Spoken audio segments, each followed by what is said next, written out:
Marzio Favero, un incontro con i vertici di Veneto Banca, com'è andata? È andata bene, nel senso che è stato un incontro di riflessione in cui i sindaci hanno spiegato la loro posizione.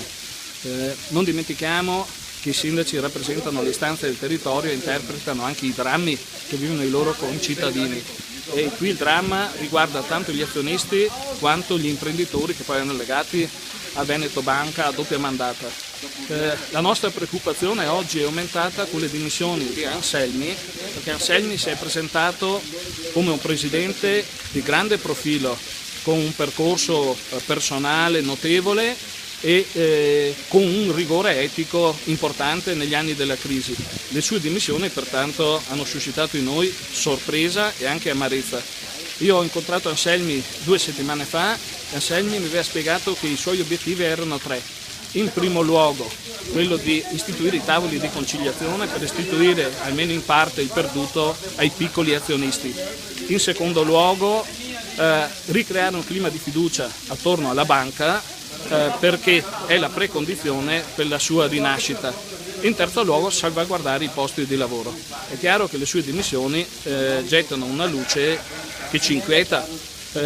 Carus ci ha spiegato e rassicurato che il CDA intende proseguire nella linea tracciata da Anselmi, che peraltro rimane nel CDA.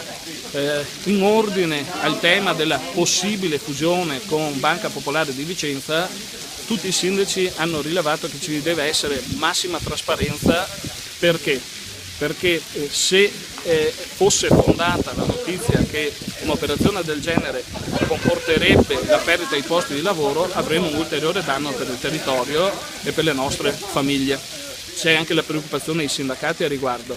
Io ho sottolineato un aspetto, che in tutta questa partita per la prima volta i sindaci hanno un peso. Perché? Perché non si può ricostruire un clima di fiducia intorno a un istituto bancario se non si riesce anche ad avere un ecosistema che in questo caso vede i sindaci come interpreti, che è favorevole. Ma per creare un simile clima di fiducia serve massima trasparenza ed è quanto i sindaci hanno chiesto, e è per questo che i sindaci si aspettano un incontro col nuovo presidente di Veneto Banca. Non solo, abbiamo concluso che per acclarare le responsabilità tanto a livello locale quanto a livello nazionale è importante provvedere alla raccolta firme per chiedere l'istituzione di una commissione di inchiesta parlamentare che faccia luce su quanto è accaduto, perché senz'altro vi è una responsabilità da parte dei vertici di Veneto Banca, degli ex vertici di Veneto Banca, dall'altra però anche quanto è accaduto a livello nazionale, i controlli tardivi di Banca d'Italia piuttosto che improvvise accelerazioni